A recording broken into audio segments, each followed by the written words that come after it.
Hey, what's up everybody? Adam with DIY Agency, and in this video we're going to talk about targeting customers and understanding which types of customers we should be targeting. So there was a study done by Harvard University where researchers were able to kind of figure out that there's three types of customers out there in the marketplace. The first, and probably the most dominant type of customer, is what's called the non-switchable customer. And basically what that means is no matter what you do, no matter what you offer, what you pitch, whatever your price points are, they're not going to switch from the brand that they're already loyal to. A great example would be people that love Apple and every product that they offer. So regardless of what the price point is, somebody can come out with a $5 phone and somebody's still happy to pay for a $1,000 iPhone because they believe in that brand so immensely. If you tell them there's a different phone with 35 different capabilities that the iPhone doesn't have, they don't care. No matter what you offer, no matter what you pitch, they're going to stay brand loyal. And that's a good thing for Apple, obviously, and that's probably why Apple's one of the largest companies out there.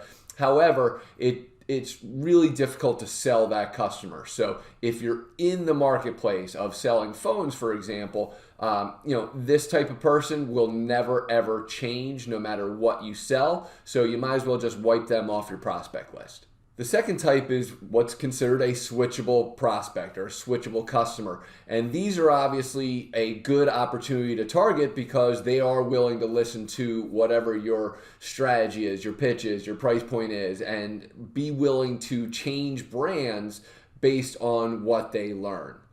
Now I'm going to jump to the third type of customer, which is a switchable customer that is focused on price points. And so if you find that somebody is willing to switch based on price points alone, you actually don't want to target this person because at the end of the day, they're always going to be focused on finding the cheapest price.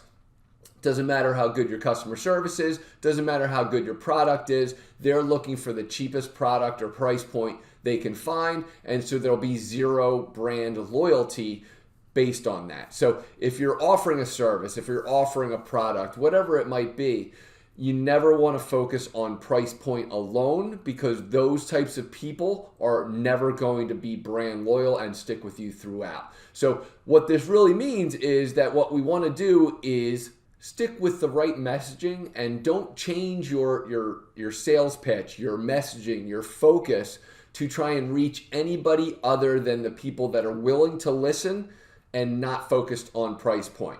So it might not be the right time to sell to somebody, but you want to keep your message the same. So again, if you're selling gutters, it might not be the best time to sell when it's bright and it's sunny and everything like that. However, you want to keep your messaging the same as it would be if there was a typhoon coming and there was tons of rain coming.